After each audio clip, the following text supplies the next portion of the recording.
Hello, welcome back to the reading of the poem of the Man God, written by Maria Valtorta, Volume 2, Chapter 2, 39. Margium teaches Mary Magdalene the Our Father. 1st August, 1945. The sky is once again clear over the Sea of Galilee. Now that the rain has washed away the dust, everything seems more beautiful than before the storm. The air is perfectly clear, and looking at the sky, you get the impression that it is higher up and lighter. A transparent veil stretched between the earth and the splendor of paradise. The lake reflects the deep blue of the sky, and its turquoise water is a quiet, charming sight. It is dawning. Jesus with his mother, Martha, and Mary Magdalene embarks in Peter's boat. In addition to Peter and Andrew, also the zealot, Philip and Bartholomew are with him. Matthew, Thomas, Jesus' cousins, the Iscariot are instead in the other boat with James and John. They are sailing towards Bethsaida, a short voyage favored by a fair wind. The crossing lasts only a few minutes. When they are about to arrive, Jesus says to Bartholomew and to his inseparable companion Philip, "You will go and inform your womenfolk. I am coming to your houses today." And he stares at them meaningfully. "We will, Master. Are you not granting me or Philip the pleasure of having you as our guest?"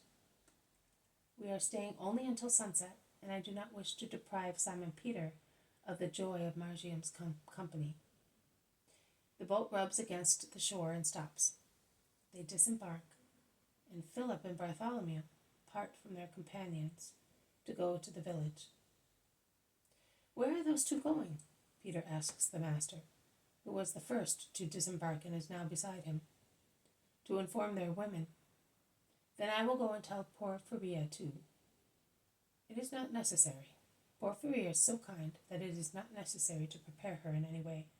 Her heart can give but kindness." Peter's face shines with joy on hearing the praise of his wife, and does not say anything else. In the meantime, also the women have disembarked on a plank placed for them as a wharf, and they go towards Simon's house. Margium, who is taking his sheep out to browse on the fresh grass on the lower hillsides of Bethsaida, is the first to see them, and he announces them with a cry of joy, running to embrace Jesus, who is bent to kiss him. He then goes to Peter. Also Porphyria, whose hands are covered with flour, arrives and bows, greeting them. "Peace to you, Porphyria. You were not expecting us so soon, were you?" "But I was anxious to bring my mother to you, together with 2 women disciples, as well as my blessing. My mother was anxious to see the boy again. There he is in her arms, and the women disciples wanted to meet you. This is Simon's wife, the good and silent disciple, more active in her obedience than many others. And these are Martha and Mary from Bethany, 2 sisters. Love one another.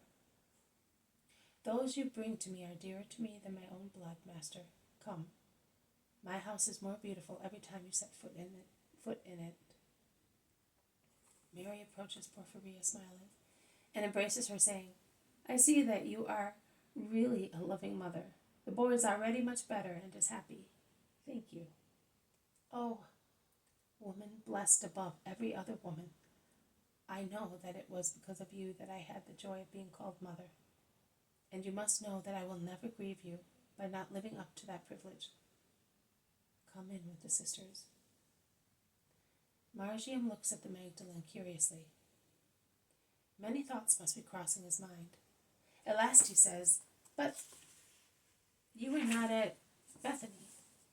"No, I was not. But I shall always be there from now on," says the Magdalene, blushing and smiling faintly. She caresses the boy, saying, "Even if we have just met, do you love me?" "Yes, because you are good. You have wept, have you not? That is why you are good. And your name is Mary, isn't it? Also my mother's name was Mary, and she was good. Every woman whose name is Mary is good, but..."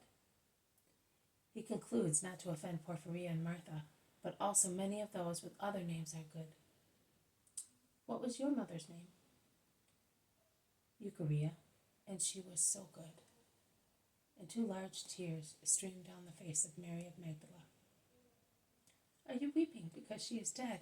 Asks the boy, and he caresses her beautiful hands, which she has crossed on her dark dress, which is obviously one of Martha's adapted for her because its hem has been let down. And he adds, You must not weep. You know we are not alone. Our mothers are always near us. Jesus says so, and they are like guardian angels. Jesus says that also. And if we are good, they will come and meet us when we die. And we will go up to God in our mother's arms. It is true, you know. He said so. Mary Magdalene clasps her little consoler in her arms and kisses him, saying, Then pray that I may become good. But are you not already? Only those who are good go with Jesus. And if one is not completely good, one becomes good in order to become a disciple of Jesus. Because you cannot teach what you do not know. We cannot say forgive if we do not forgive first. Neither can we say you must love your neighbor if we do not love him first. Do you know Jesus' prayer? No, I don't. Of course, you have been with him only a short time. It is so beautiful, you know. It mentions all these things. Listen, how beautiful it is. And Margium slowly says the Our Father with deep sentiment and faith. How well you know it, says Mary of Magdala admiringly. My mother taught me it by night, and Jesus' mother by day. If you wish so, I will teach you it. Do you wish to come with me? The sheep are bleating, they are hungry. I'm going to take them to the pasture. Come with me. I will teach you how to pray, and you will become thoroughly good. And he takes her by the hand. But I do not know whether the Master wants. Go, by all means, Mary. You have an innocent child as a friend, and some little lambs. You may go tranquilly. Mary of Magdala goes out with the boy, and she can be seen going away preceded by the 3 sheep. Jesus is looking on, and the others too. My poor sister, exclaims Martha. Do not pity her. She is a flower straightening its stem after a storm. Can you hear her? She is laughing. Innocence is always a consolation. This has been a reading from the poem of the Man God written by Maria Valtorta, Volume 2. Chapter 239. Margium teaches Mary Magdalene the Our Father. Thank you for listening. I will see you tomorrow. May God bless you, and may peace be with you.